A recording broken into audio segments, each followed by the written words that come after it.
It took about 5 minutes after the Pope's death was announced before our national broadcaster, the one we all pay for whether we like it or not, turned it into an ideological discussion about, you guessed it, the role of women in the Catholic Church. On Easter Monday night, a panel of experts hit the ABC radio airwaves to discuss women in the clergy, and not a single Conservative sat among them. I guess they couldn't find any Conservative Catholics to explain the doctrine of the Church regarding women clergy. I mean, there's only, I don't know, about a million of them all over YouTube these days. Oh, and the most popular Catholic interview show podcaster in the world, well, he's Australian. There has been, will continue to be, a lot of criticism about Pope Francis and certain cardinals and bishops. And fair enough, yeah, no one's beyond it. Nor did Pope Francis wish to be. He often said he wanted to create a mess. He often talked about clericalism. And so it would seem to me that to not sort of give our feedback in a respectful way, because we wouldn't want to criticize a pope even lovingly, would be to fall into a sort of clericalism that I think even Pope Francis would have condemned. But that's Matt Fradd from Pints with Aquinas, the biggest Catholic interview podcast in the world at the moment. Hard for the Australian Broadcasting Corporation to find him because, I don't know, he lives in America. It's a long way away. But anyway, that's kind of why we exist. We do the discussions from the other side and we don't force you to pay for it. Since Monday night, the ABC and most of the Aussies media coverage has been all about how wonderfully progressive and socially liberal Pope Francis was and whether he should be more so, ignoring the fact that he had many prominent critics both inside and outside the church precisely because of that perceived social liberalism. Last year, you decided to allow Catholic priests to bless same-sex couples. That's a big change. Why? No, what I allowed was not to bless the union. That cannot be done because that is not the sacrament. I cannot. The Lord made it that way. But to bless each person, yes. The blessing is for everyone. For everyone. To bless a homosexual type union, however, goes against the given right, against the law of the Church. But to bless each person, why not? The blessing is for all. Some people were scandalized by this, but why? Everyone. You have said, who am I to judge?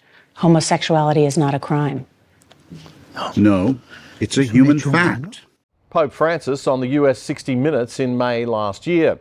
Despite a lot of criticism from conservative Catholics for being too progressive, he was clearly conservative on women in the clergy, opposing the ordination of women as priests or deacons. But he appointed more women to senior roles in the church than any predecessor. He was devoted to traditional doctrine on the sanctity of life from conception to death, meaning that contraception, abortion, euthanasia and surrogacy all remained a no-no. But he was often artfully ambiguous. Sometimes surrogacy has become a business, and that is very bad. It is very bad. But sometimes for some women it is the only hope. It could be. The other hope is adoption. I would say that in each case, the situation should be carefully and clearly considered. But you are right. I want to tell you that I really liked your expression when you told me, in some cases, it is the only chance. It shows that you feel these things very deeply. I think that's why so many people have found hope with you, because you have been more open and accepting, perhaps, than other previous leaders of the church. You have to be open to everything. The church is like that. Everyone. That so-and-so is a sinner. Me too, I am a sinner. Everyone. The gospel is for everyone. Pope Francis speaking on the US 60 Minutes in May last year. No matter where you sit on the question of the politics of the Catholic Church, or even whether you care much for the Church at all, it is still the biggest denomination in the world of Christianity, which itself is the cornerstone, foundational, and still the most important religion to the liberal, democratic Western world. So, any debate within the church about social progressivism versus social conservatism isn't one that we can just ignore as irrelevant, even if we're not Catholic or even Christian. So, what is the other side to all of this? Well, former Australian federal MP, devout Catholic and conservative, George Christensen, is the editor and publisher of the Nation First Substack newsletter, and he pulled no punches with this Tuesday morning headline: The Death of Pope Francis. Nation First looks at the end of a catastrophic papacy and the possible coming of something worse. George writes that Pope Francis destroyed Catholic tradition by flooding the church with globalist ideology, moral relativism, and political activism. The Pope had a carefully cultivated image of humility and simplicity, George writes, but that behind it stood something much darker. A man whose pontificate did more to disfigure the Catholic Church than perhaps any in modern memory. And with him ends more than a reign. It closes the most confusing, scandal-ridden and ideologically compromised papacy in centuries. Well, joining me now is the man who wrote those words, George Christensen. Thank you very much for your time and being on the other side again, George.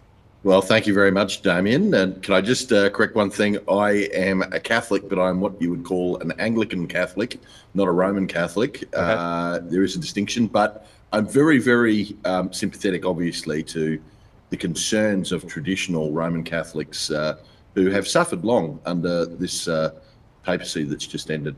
Yeah, well, you have pulled no punches in your criticism of the Pope. And of course, as we heard Matt Fradd say, it is appropriate to discuss this. I mean, it was something that was being very widely discussed online between conservative and non-conservative Catholics, Christians and atheists and agnostics for a long time.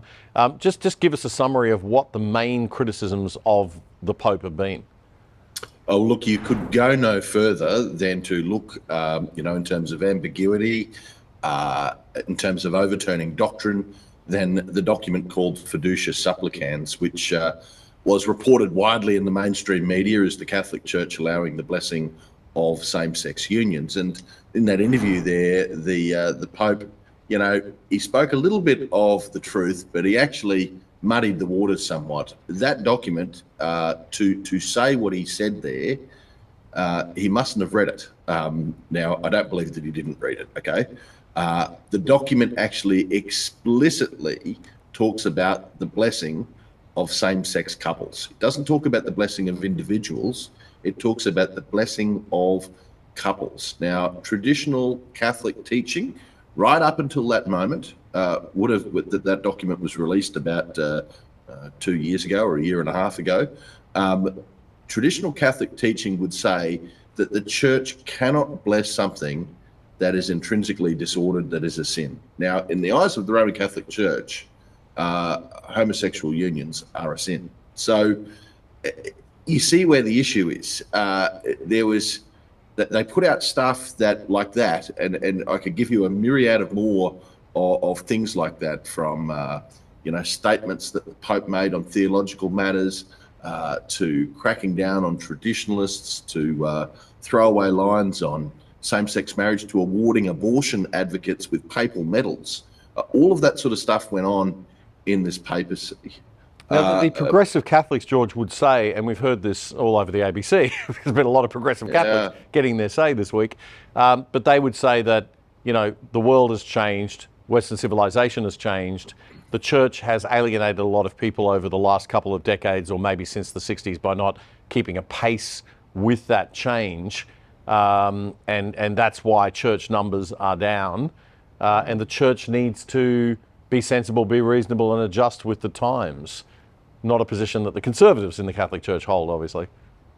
See, that's the view that somehow the church is some democracy, that people can vote for dogmas and doctrines and the rest of it. That's never been the case, never will be the case in a real Roman Catholic Church. I've got to say that once the Roman Catholic Church starts to do that, I firmly believe, and this may seem to some of your viewers to be crossing into tinfoil hat theory, but a lot of Catholics, traditional Catholics particularly, would believe it, that the moment that we have people voting on doctrine and dogma within the Roman Catholic Church, it will actually cease to be the Roman Catholic Church.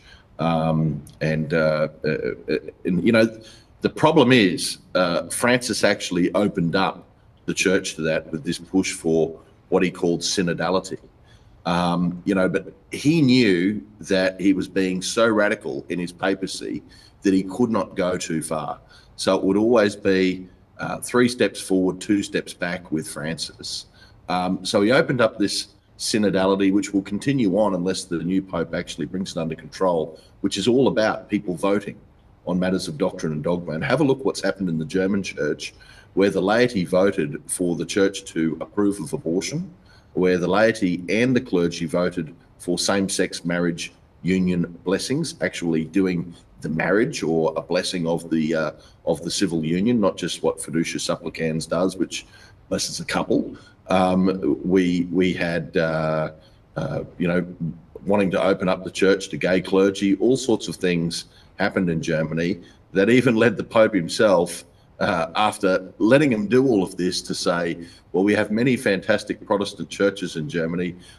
We don't need another one, hinting that all of the stuff that they've agreed on is Protestantism, and liberal Protestantism is that. Yes, I think our conservative Protestant viewers might be balking at that, but just to say, I'll clarify.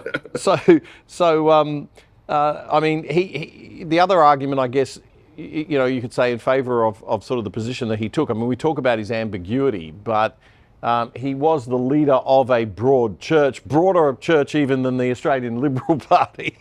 But it's like, how do you bring all of the folk in and keep all of the folk in when you are the leader of such an organisation with such a breadth of ideology, or a breadth of thinking and interpretation of the Word of God, if you like?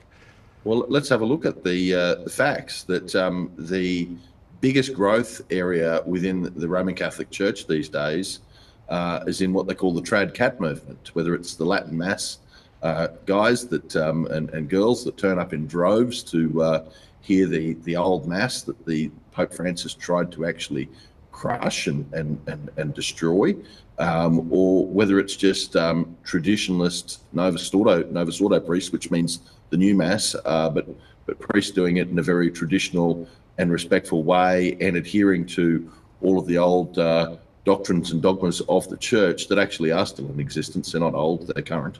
So this is a big movement that's happening worldwide, isn't it? Cat, or traditional Catholic revival, younger Catholics primarily, young people going for these very conservative, very traditional approach to the church.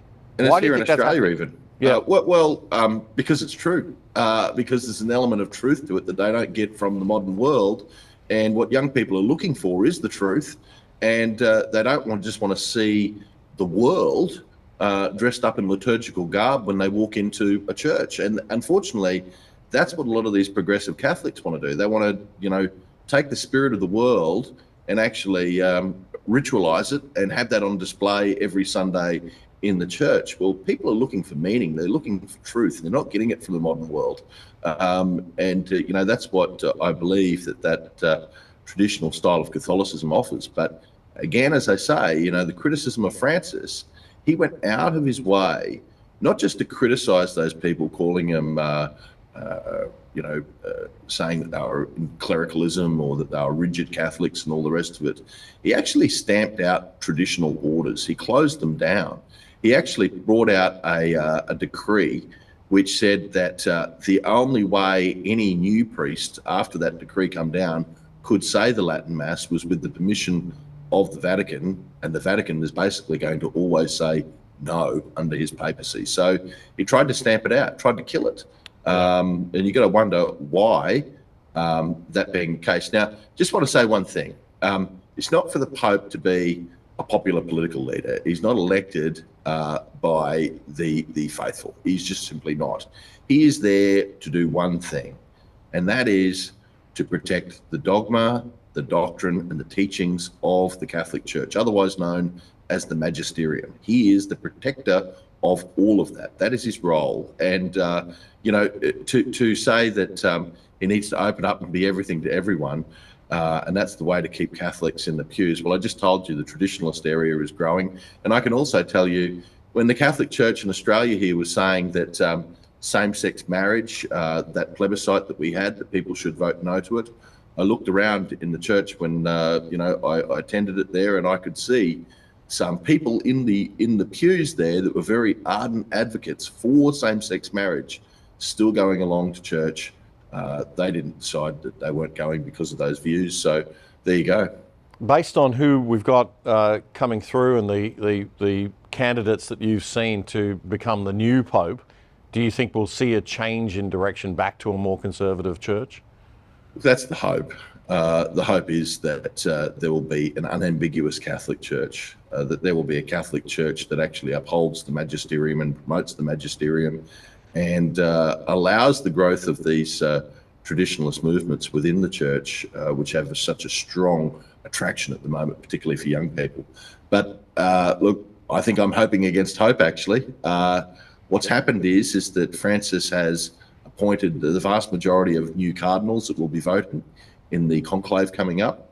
And the reality is we're probably going to get a pope that is worse for traditionalists, worse for the magisterium, worse for traditional Catholicism than the previous pope. And I know that that interview you showed earlier with, I think it was CNN, I'm not sure, or 60 Minutes. 60 Minutes, yeah. They were talking about women priests. Well, Francis did also push that envelope. He entertained the concept of having women deacons in South America. He said that he was open to it. He actually let a lot of official conversations and dialogues go on within the Vatican about it, but at the end didn't do anything. That will be the next move for his predecessor. And I can tell you, at that point, that is going to be the final straw for some traditional Catholics. At the point where we have the Catholic Church going down the pathway of women priests, I think you will see a formal schism. All right, I think we need. I want to talk to you more about this stuff, George. So would you hang on, and we'll do a special episode where we'll put a longer form of this interview with the next segment that we'll record now. We'll put that out for people in the next week or so. We've got to go now because we've got to do our minor party panel of political candidates from the minor parties with the election coming up. So I'll say goodbye to you for this moment, and then we will put out a longer form of this interview later on. See you in a minute. You may have noticed if you've been overseas on holiday recently that you can log into your streaming services like Netflix or Prime in other countries, but the shows they offer are different and sometimes even better. You're paying good money for those subscription services. Why can't you watch? Well, with a virtual private network or VPN, you can log in from home here in Australia with an internet address from anywhere in the world, and big corporations and big government can't see where you are. Now, to be clear, criminals can still be actively found with police warrants, of course, but the average honest citizen will have their location protected from prying eyes of corporate marketers and government bureaucrats. If you sign up now with private internet access, we think they are the best VPN service out there. That's private internet access. As a viewer of The Other Side, you can get 83% off the price of your subscription and get online for less than $3 a month. Check it out right now. Go to piavpn.com/otherside. That's piavpn.com/otherside. It's a great service and a rock bottom price, and you're helping keep The Other Side going and growing.